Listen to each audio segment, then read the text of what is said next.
E a espiritualidade superior programou para a nossa noite de hoje.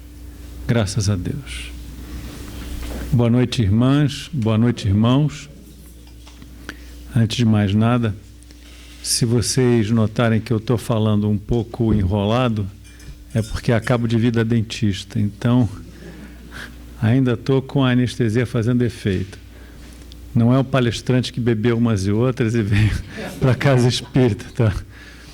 Então estou com esse lado todo ainda, todo dormente aqui. Então, também se eu babar, não me levem a mal, não estou tendo um ataque. Desculpe pela piada, mas era preciso avisar antes que vocês fizessem uma ideia errada de mim. Há muitas moradas na casa de meu pai. Essa é uma passagem, uma das muitas passagens evangélicas que tem muitos significados. Lá em João, capítulo 14, versículos 1 a 3, Jesus se expressa da seguinte maneira: não se turbe o vosso coração, credes em Deus, crede também em mim. Há muitas moradas na casa de meu pai. Se assim não fosse, já eu vô-lo teria dito, pois me vou para vos preparar o lugar. Depois que me tenha ido e que vos houver preparado o lugar, voltarei e vos retirarei para mim, a fim de que onde eu estiver, também vós aí estejais. Jesus disse isso para os seus apóstolos. Ele não disse isso para o povo, de um modo geral. Ele disse isso em círculo fechado para os apóstolos dele. Há muitas moradas na casa de meu pai. Quantas interpretações diferentes para essa frase? A primeira que ocorre, a maioria das pessoas, diz respeito aos muitos mundos habitados que estão aí a vagar pelo universo. São muitas moradas, moradas diferentes de todas as ordens.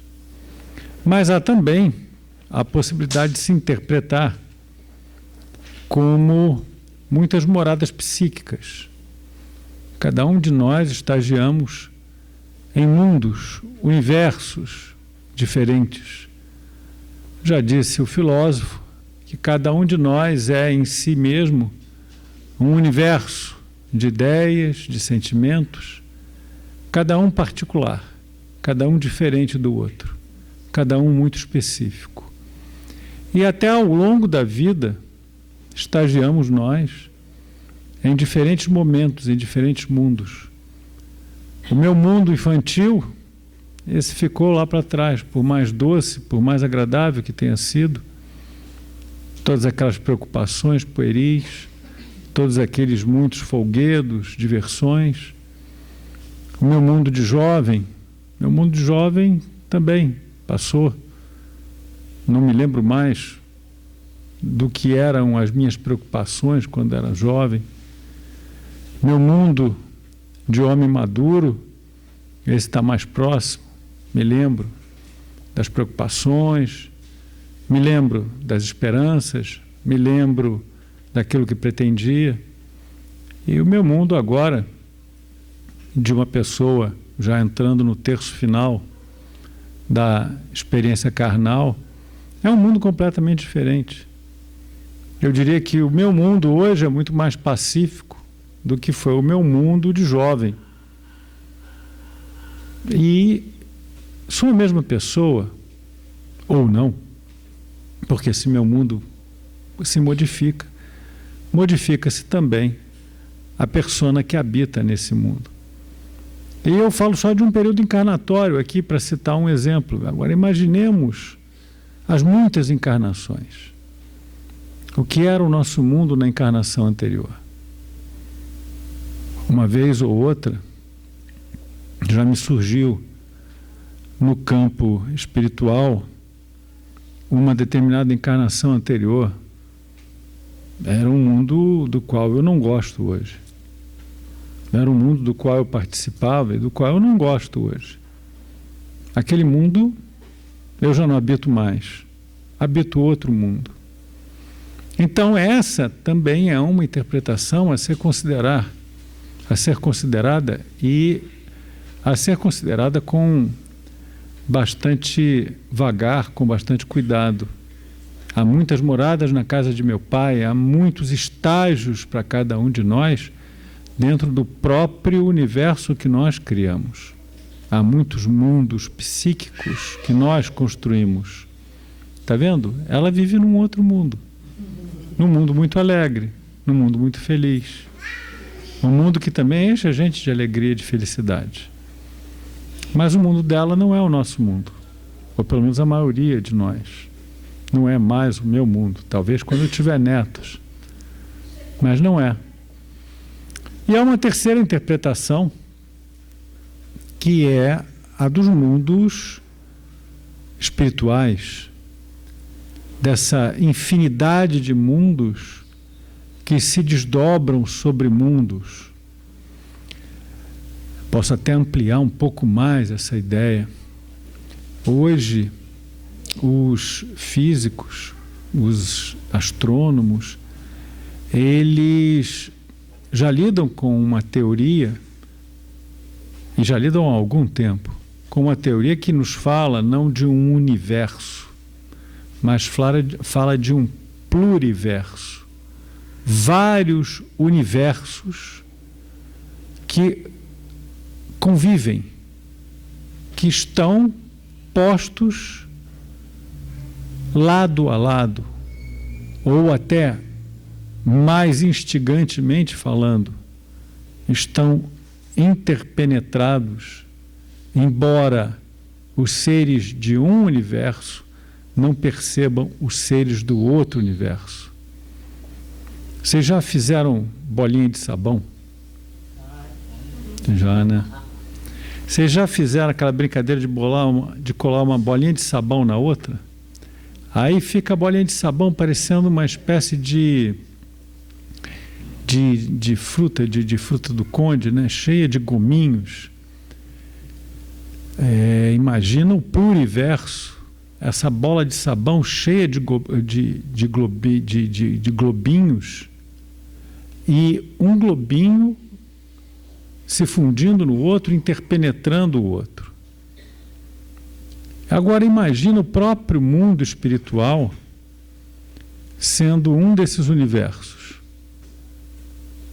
E imagina esse universo espiritual, ele tendo muitos mundos dentro dele. Começa a ficar até difícil pensar. E alguém pode dizer assim: você está especulando. Sim, eu estou especulando. Isso não está propriamente na doutrina espírita. Estou especulando com os irmãos, estou conversando com os irmãos. E alguém pode dizer assim: e você está viajando na maionese. Sim, estou viajando na maionese, só que não viajo sozinho.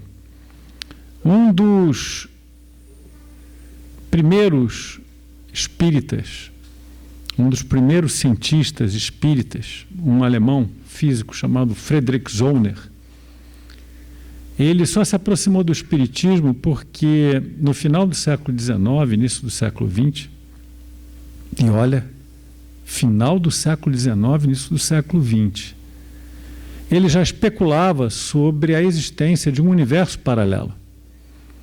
E quando ele soube do espiritismo, quando ele soube de inteligências que se comunicavam com o nosso plano, mas não pertenciam ao nosso plano, se comunicavam com o nosso mundo, mas não pertenciam ao nosso mundo, ele disse para si mesmo: epa, será que essa não é a porta que se abre para o universo paralelo que eu, teoricamente, especulo ou imagino existir? E aí ele se aproximou do espiritismo. E aí tem uma longa história de Friedrich Zollner com o espiritismo.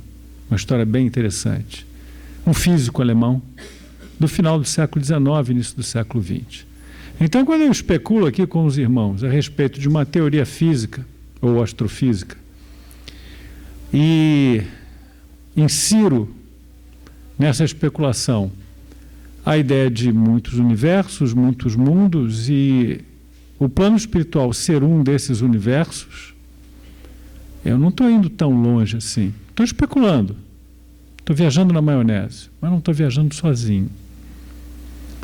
Vamos fixar mais, então, na nossa conversa de hoje, nessa ideia de um universo espiritual. O plano espiritual representar, nas palavras de Jesus, essa dimensão do universo onde existem muitos mundos, muitas moradas. Quando nós desencarnamos, e aí eu vou recorrer muito a André Luiz, quando nós desencarnamos, criaturas desencarnadas, espíritos errantes, nós vamos lidar diretamente com um fluido que é muito maleável, extremamente sensível, suscetível ao nosso pensamento. É o fluido cósmico universal em seus estágios menos densos. Olha, se vocês não gostarem do caminho que eu estou seguindo, me sinalizem, para eu tentar mudar um pouco o discurso, a abordagem. Porque realmente ela acaba sendo, como direi, bem abstrata. E muitas vezes, principalmente para quem não leu ainda a codificação toda, não leu alguns livros da codificação, como a própria Gênese, quando ainda não leu principalmente as obras de André Luiz e de alguns outros autores espirituais que descrevem o plano espiritual, pode ser que tudo fique muito abstrato. Mas, vamos lá, espíritos desencarnados, errantes, no plano espiritual, nesse universo paralelo, que interpenetra o nosso universo, nós vamos lidar com uma matéria,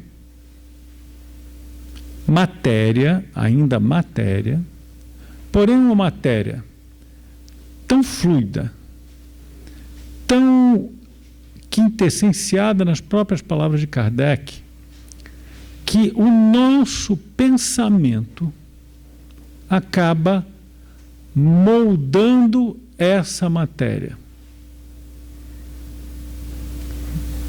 Aí alguém dirá, viajou na maionese.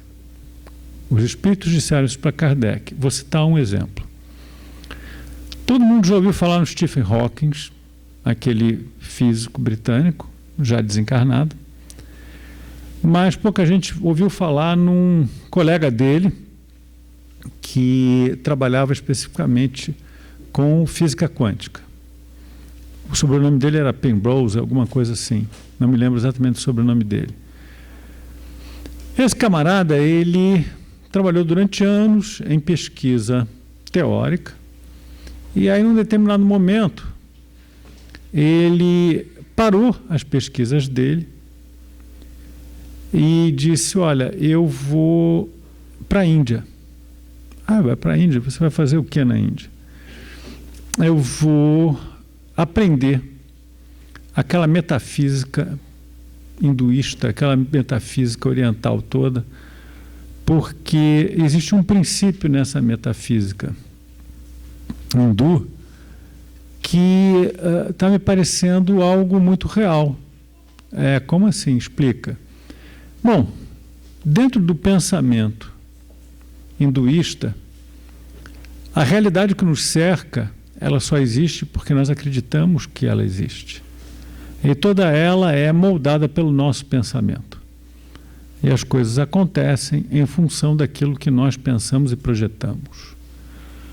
O problema é que aqui em física quântica, eu, na teoria,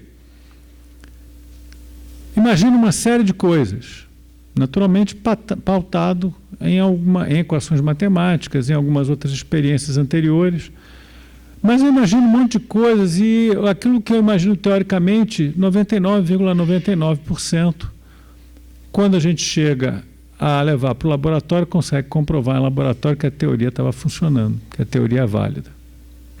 Não existe outro campo da ciência, das ciências naturais, onde 99,99% das teorias acabam sendo comprovadas na experimentação. E aí esse cara conclui o seguinte, e alguém deve estar perguntando, e a metafísica hindu a ver com isso? Esse cara concluiu o seguinte, olha, na física quântica eu estou lidando com partículas tão leves, tão desmaterializadas, com tão pouca matéria, com peso atômico, com peso específico tão baixo, massas tão desprezíveis, que é possível que o meu pensamento ele esteja influenciando no resultado da experiência. Bastará o meu pensamento para que aquilo que é uma expectativa teórica acabe se comprovando como uma experiência no laboratório, uma experiência prática. Os espíritos dizem para a gente, espírito desencarnado lida com uma matéria tão desprovida de massa, uma matéria tão quintessenciada que apenas o pensamento molda, plasma esse fluido. A semelhança é enorme, né, entre uma história e outra. Não sei qual foi o destino do Penrose, não sei se ele comprovou o que ele queria ou não. Mas os espíritos nos afirmam isso desde meados do século XIX, muito antes de física quântica, muito antes de qualquer outra coisa. E nós vamos para esse universo onde respiramos, a bem dizer, esse fluido cósmico, e como o fumante que traz para dentro do pulmão a fumaça do cigarro, do charuto, e depois ele produz anéis de fumaça, nós, de maneira mais sofisticada, trazemos para o nosso campo psíquico, mental, todo aquele fluido, e depois nós processamos e projetamos uma imagem construída com esse próprio fluido. E todo o universo que está entre nós, ou está ao redor de nós, espíritos desencarnados, nós o moldamos de acordo com o nosso pensamento. Pensamentos mais elevados, ideias mais depuradas, construções bonitas, leves, apreciáveis, pensamentos desviados do bem, remorsos profundos, inferioridade, construções desagradáveis, construções que chegam, inclusive, a emanar um cheiro ruim, um odor ruim. E nós temos diferentes estágios nesse universo paralelo, no mundo espiritual. Metaforicamente falando, é como um oceano, o mar, onde nós temos seres que habitam desde a superfície até aqueles que estão nas furnas abissais. Alguns que jamais viram a luz do sol e outros que nadam na superfície. Os espíritos, eles desencarnados, eles vão povoar toda essa extensão, desde as fossas abissais desse universo até os planos mais elevados, mais idílicos da criação. E onde eles vão se situar? Eles vão se situar de acordo com a sua própria capacidade de flutuar, de acordo com, nos expressemos dessa forma, o próprio peso específico do seu perispírito. Quanto mais etéreo, quanto mais difuso, quanto mais leve, mais ele se alça, até o ponto em que ele não pode mais descer, a não ser por um grande esforço, onde ele vai, como um mergulhador, usar uma espécie de cinto de peso para poder afundar. O mergulhador, com aquela roupa de neoprene, com aquilo tudo, para poder descer, ele tem que usar um cinto de peso. Senão ele não consegue, ele tem que fazer um esforço enorme para nadar para o fundo. Alguém que já tentou mergulhar, já viu como um empuxo da água nos empurra para cima.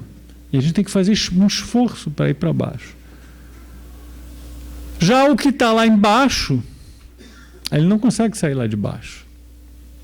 A não ser que ele se depure, ele se eleve, ele se livre das amarras, das cangas, dos pesos. E aqui, no caso, nos referimos a cangas morais, pesos dos vícios e amarras ao mundo material. E aí sim, ele se descola e vai se elevando.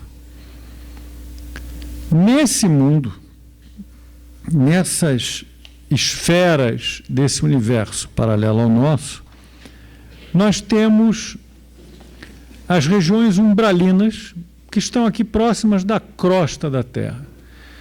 Nós podemos dizer que nós estamos no umbral. Nesse momento a gente pode dizer, nós estamos no umbral, porque é a esfera, o plano, o mundo desse universo paralelo que está no mesmo nível da nossa humanidade encarnada. E de uma boa parte da humanidade desencarnada também. Há uma quantidade enorme de desencarnados que não vai conseguir sair da crosta. Eles desencarnam e ficam por aqui. Ficam porque não podem ir para outro lugar, ficam porque desconhecem completamente, ficam por uma série de razões. Tem desde aqueles que se apegam a esse plano, gostam muito desse plano e querem continuar aqui.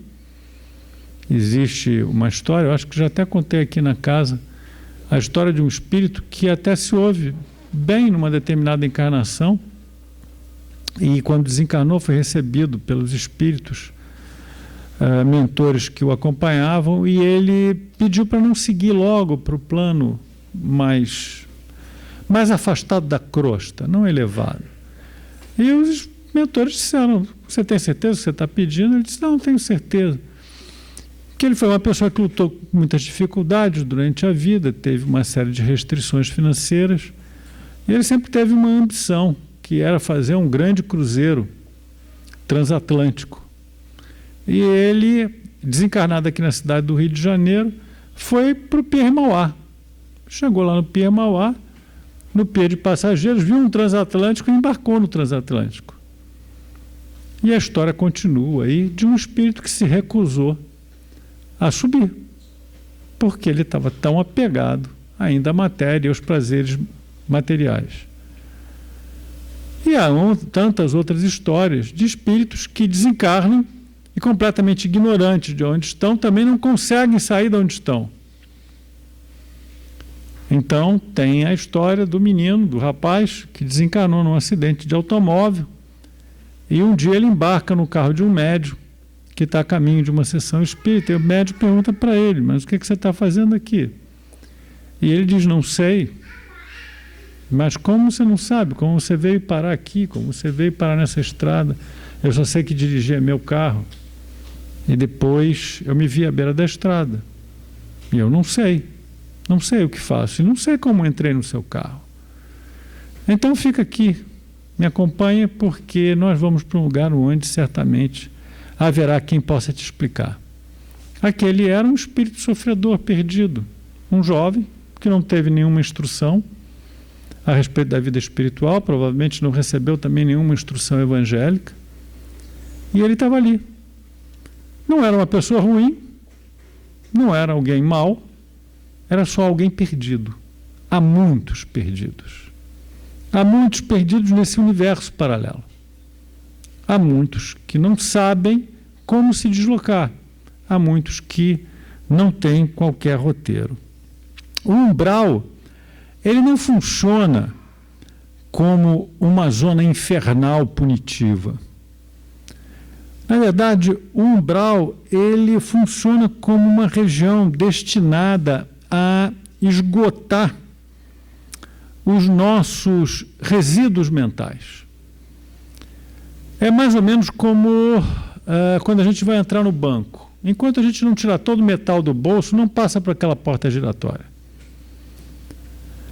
Quando a gente desencarna, enquanto nós não nos livrarmos de uma série de pensamentos, de criações mentais, nós continuamos criando em torno de nós aquilo. E nós não conseguimos nos afastar daquilo. Só quando nós paramos de criar aquilo, só quando esses resíduos mentais eles são esgotados, é que a gente sai do umbral, vai estagiar numa outra região mais feliz. Em Nosso Lar, quem já leu Nosso Lar, viu nos primeiros capítulos um André Luiz, espírito atormentado, vagando pelas regiões umbralinas trevosas, sendo acusado de suicida. Ele que não se reconhecia como tal, porque ele foi um suicida involuntário. Ele agiu contra a própria saúde, agiu contra a própria manutenção daquela encarnação. Então, como ele encurtou, mesmo que involuntariamente, mesmo que inconscientemente, a existência dele, ele era o quê? Um suicida involuntário. Mas não era apenas porque ele era um suicida involuntário que ele estava naquela região. Ele tinha sido também uma pessoa não muito elevada, que não praticou a caridade, senão em situações onde ele quase que era obrigado a isso. Era uma criatura cheia de resíduos mentais, onde a própria ideia da sobrevivência do espírito não tinha passado pela cabeça dele.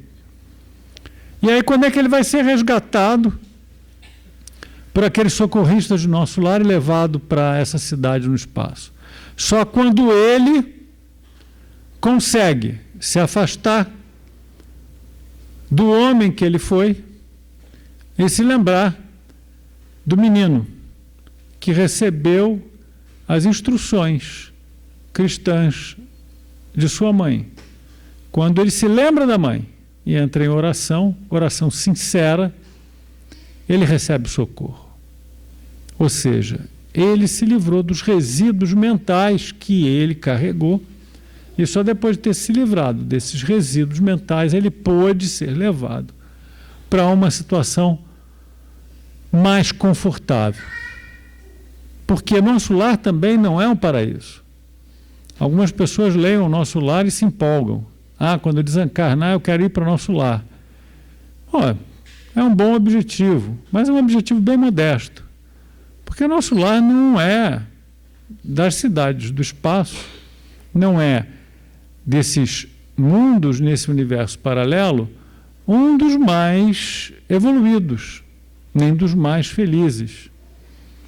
Pelo contrário, ainda está na fronteira do umbral, ainda está bem do lado do umbral e, inclusive, sofre frequentemente ataques de legiões de espíritos habitantes dessas regiões umbralinas. Tem alguma coisa pior do que o umbral? Tem. Tem algumas regiões onde não chega qualquer luz. São regiões que a gente pode localizar no plano espiritual como de permeio à nossa Terra abaixo da crosta. São regiões realmente trevosas, onde espíritos, principalmente espíritos com grandes arrependimentos, espíritos que querem se esconder de tudo e de todos, eles acabam se situando mais ou menos como o ermitão que quer se esconder da civilização, ou como o criminoso confesso, irremissível, que prefere a solitária ao convívio até de outros criminosos, porque ele não quer mais conviver de jeito nenhum com humanidade nenhuma. Então, existem essas regiões, essas moradas também. Agora, existem moradas ainda mais felizes do que o nosso lar? Sim, existem. Existem esferas de transição que variam de acordo com a nossa imaginação. São infinitas essas esferas, são infinitas as condições. O próprio André Luiz descreve várias delas. André Luiz descreve, por exemplo, um mosteiro que está encravado na fronteira do umbral, e lá várias irmãs de caridade, elas se consorciam, se associam para a prática do bem e do socorro dos espíritos que ali chegam. Só que essas irmãs, elas não entendem exatamente o mundo espiritual. Elas entendem que estão ali pelo amor de Jesus Cristo e estão prestando a caridade, mas elas próprias, elas não compreendem ainda exatamente, a maioria delas, não a superiora que está com elas, mas a maioria delas não entende exatamente a situação delas e não entende a situação como espíritos desencarnados que vão voltar a encarnar. Elas sabem que já estão desencarnadas, mas elas acham que aquela situação é para elas permanente. Elas não entendem que aquilo também é um ciclo, que elas vão voltar. Elas, inclusive, precisam, num determinado momento, ser doutrinadas, educadas, para saírem daquele estágio em que se encontram, irem para outro estágio e entenderem que elas vão reencarnar. E há muitas moradas, infinitos estágios. Nosso lar é uma colônia de transição, a propósito. Ela está na fronteira da região umbralina, ainda muito distante das regiões espirituais superiores. Essas, sim, para nós, no estágio em que a gente se encontra, essas já podem ser consideradas verdadeiramente paraísos.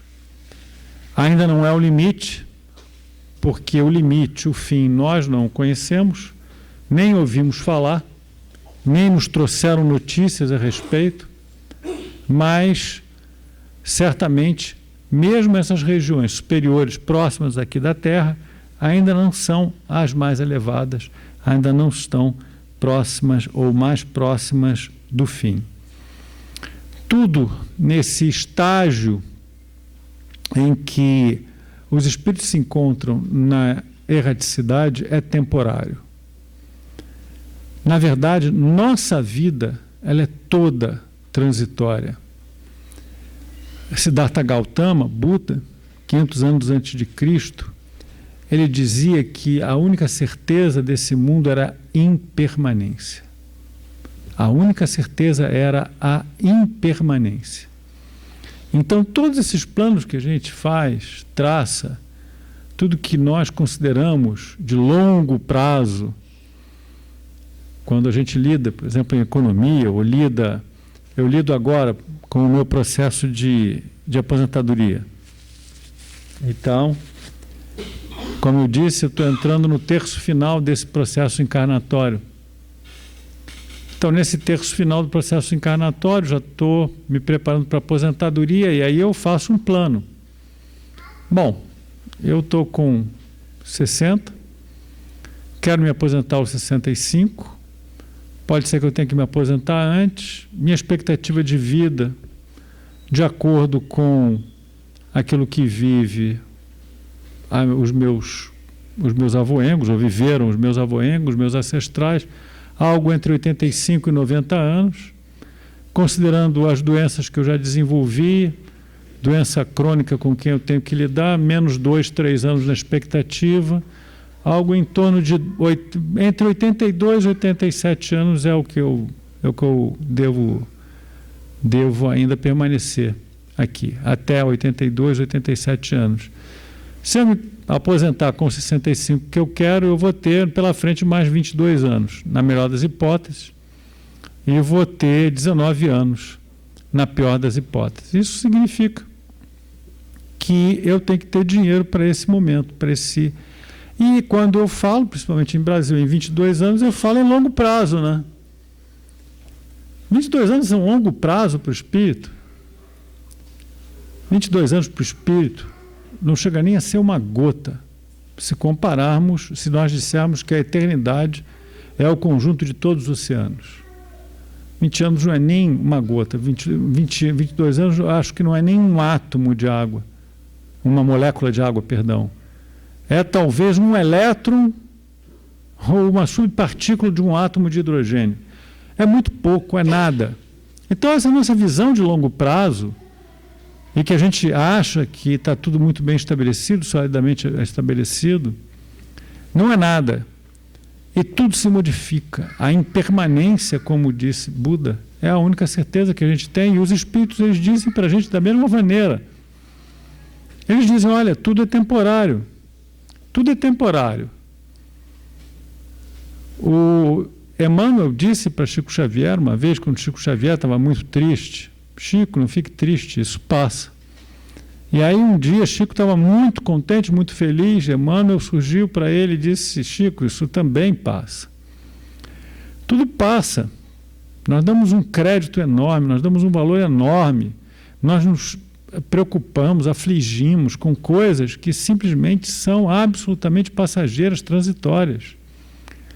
Mesmo nos nossos mundos. Eu me lembro que quando eu já não era tão infantil, era ali um pré-adolescente, eu estudava num colégio confessional, e não era exatamente uma candura de garoto, né?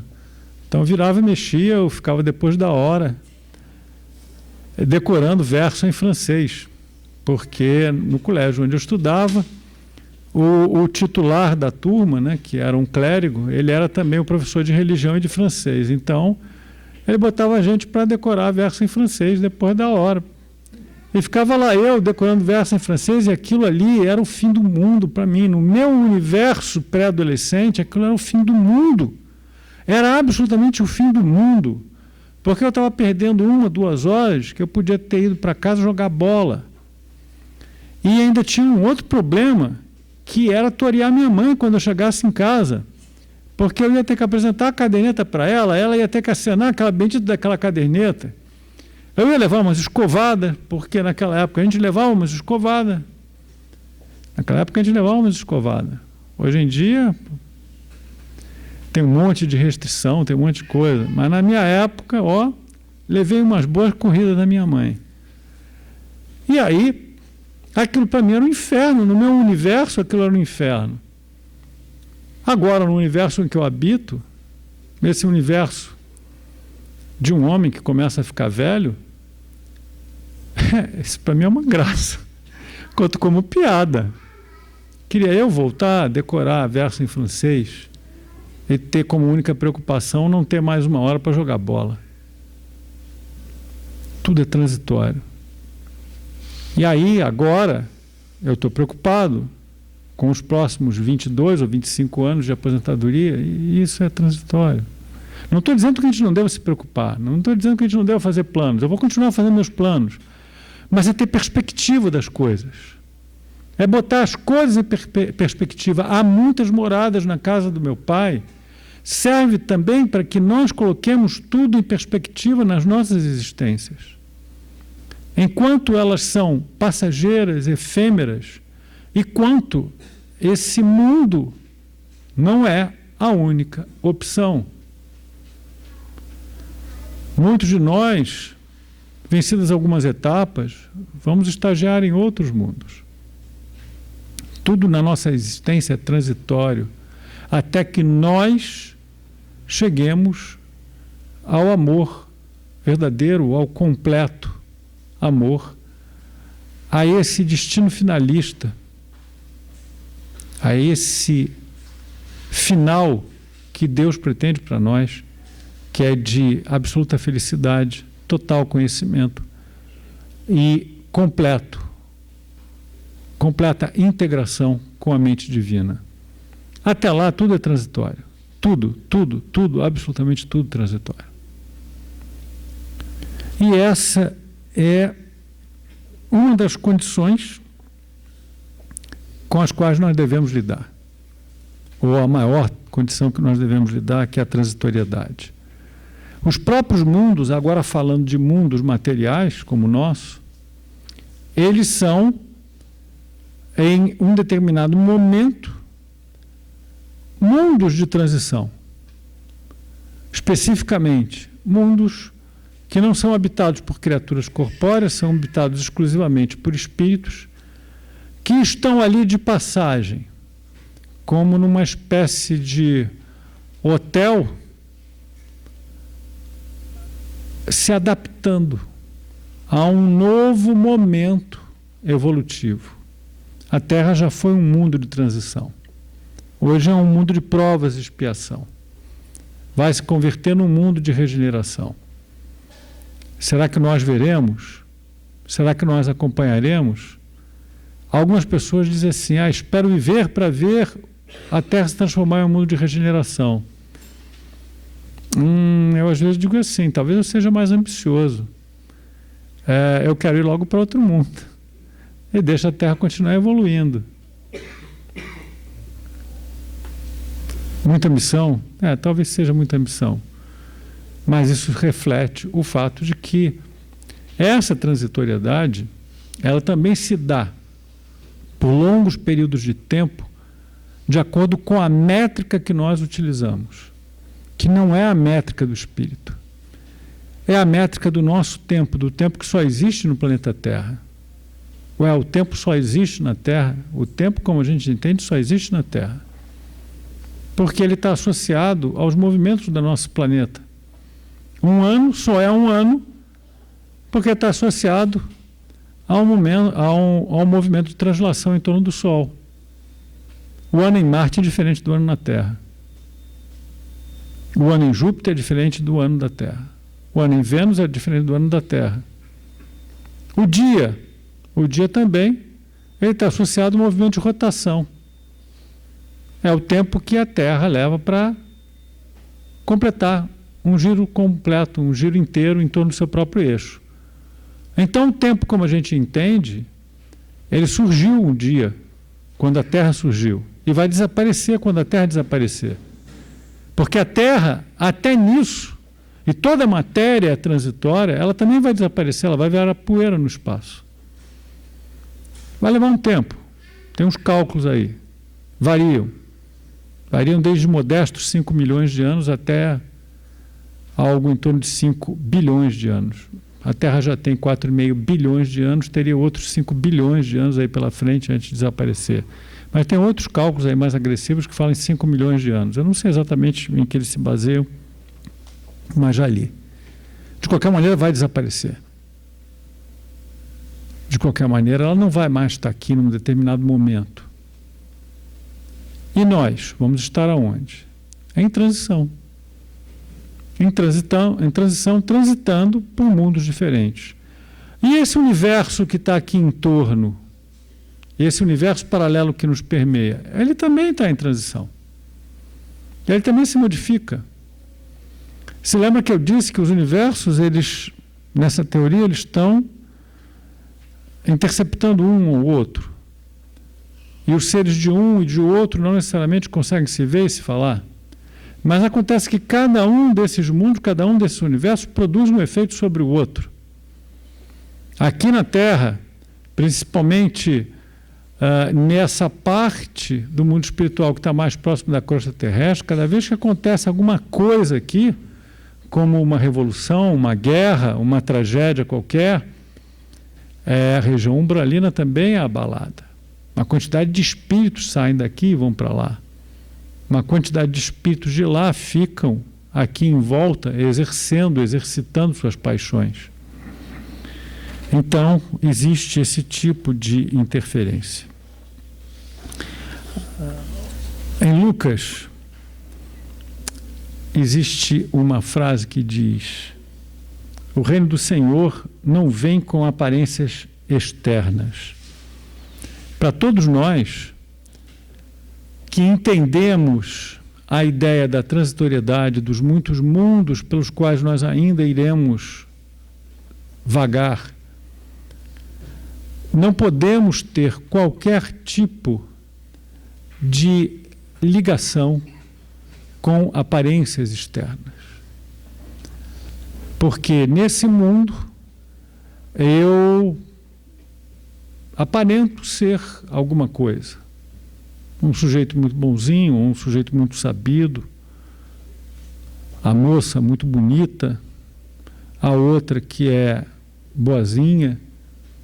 Mas são só aparências. Tudo que for só aparência vai ficar. Só o que é essencial é que nós vamos levar. Então, mesmo nós tendo essa noção clara dos muitos mundos que existem e da transitoriedade de tudo, precisamos saber que para andarmos em velejatura de um mundo para o outro, nós só poderemos levar aquilo que é essencial. E nada do que for aparência vai conosco. A moça muito bonita, a aparência dela vai ficar nesse plano. O sujeito muito rico, ou pelo menos que aparentava muita riqueza, muita educação, vai ficar nesse plano. O sujeito que aparentava ser muito sabido, ele vai ser exposto como o ignorante que no fundo ele é. Então, para que nós vivamos a plenitude de cada uma dessas moradas pelas quais nós iremos transitar, é preciso que nós também saibamos que no nosso manual de viajante do plano espiritual esteja lá na primeira página, e nós sempre lendo e tendo a certeza de que a aparência, ela não pertence às muitas moradas, só aquilo que é a essência. Só levamos aquilo que é essencial, aquilo que é de cada um de nós. Meus irmãos, poderíamos continuar aqui conversando sobre os muitos mundos, as muitas moradas. Poderíamos agora fazer, inclusive, uma associação com o que é o mundo psíquico de cada um e como esse mundo psíquico ele dá a densidade do perispírito, e essa densidade perispiritual vai fazer com que o espírito ele se situe em algum ponto desses muitos planos que vínhamos de descrever. Se nós começarmos a conversar sobre isso, nós não paramos mais. O que no nosso psiquismo nos atrai para baixo e nos eleva? A ideia da vitória, a vitória em Cristo, com Cristo, isso nos eleva. A derrota, o pensamento negativo, isso nos atrai para baixo. Mesmo quando nós não somos essencialmente maus, porque a derrota já é um mal que habita em nós mesmos. Somos nós sabotando o nosso próprio esforço. E isso vai nos manter ligados a estações de sofrimento, vai nos impedir de nos elevarmos. E se a gente começar a conversar sobre isso, nós vamos ter aqui pelo menos mais 50 minutos de conversa. Então, eu vou deixar os irmãos com o convite para que procurem em toda a bibliografia espírita as passagens onde há uma referência ou uma citação direta a esse trecho evangélico: há muitas moradas na casa de meu Pai. No livro dos Espíritos, o capítulo 6º da Vida Espírita, da pergunta 234 em diante, há uma série de referências claras a mundos transitórios. Na verdade, há um subtítulo que é denominado mundos transitórios. No Evangelho segundo o Espiritismo, no capítulo 3, itens 2 a 5, existe uma referência muito clara sobre os diferentes estados das almas na erraticidade. E na bibliografia de André Luiz, começando em Nosso Lar e passando por Evolução em Dois Mundos, Mecanismos da Mediunidade, há inúmeras referências a diferentes estágios, diferentes mundos dentro desse universo paralelo, que é o mundo espiritual, o plano espiritual, o universo espiritual. E nós podemos construir um modelo mental que mais nos favoreça a entender esse conceito, que para a maioria de nós ainda é muito abstrato. Porque, embora nós tenhamos na nossa memória mais profunda as lembranças dos nossos períodos como espíritos na erraticidade, envoltos na matéria como nós estamos, para nós se torna muito difícil imaginarmos esses estágios. E até mesmo para aquelas pessoas que estão mais diretamente sendo demandadas a responder, fisicamente até, nesse nosso plano, tais ideias elas podem parecer simplesmente invenções. Só que o que nos dá a certeza de que invenções não são, e que tudo isso que está na codificação é um fato, e que todas as especulações que nós fizemos, elas têm pelo menos uma base, um início bem fundamentado, são as nossas mensagens, as mensagens que nós recebemos do plano espiritual e o convívio que nas sessões mediúnicas nós mantemos com os espíritos desencarnados. Então, em cada um desses contatos, em cada sessão mediúnica onde renovamos o convívio com os desencarnados, aumenta a certeza de um universo paralelo ao nosso, um universo onde nós vamos penetrar quando não tivermos mais o corpo físico para nos deter na entrada desse universo.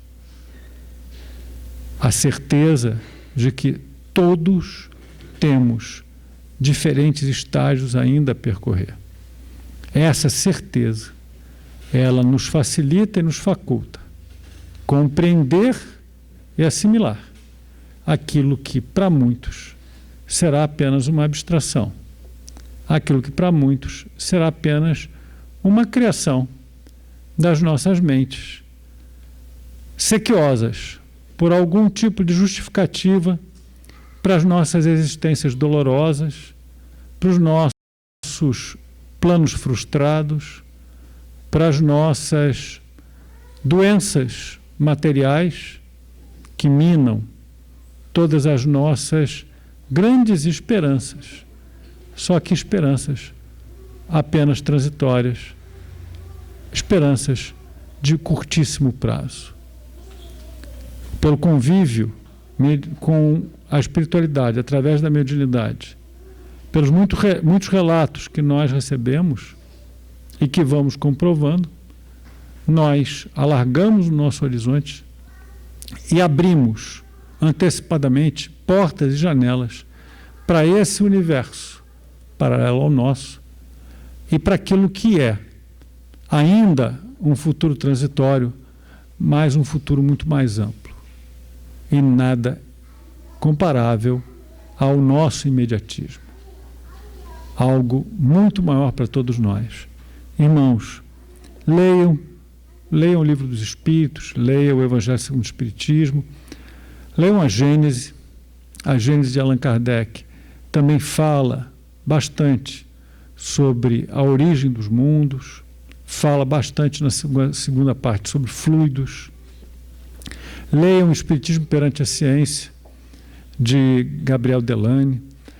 Se encontrarem livros ou textos de Frederick Zollner, quem gostar de física, vão ler um físico falando sobre o Espiritismo, um físico do século XIX, é um negócio muito interessante.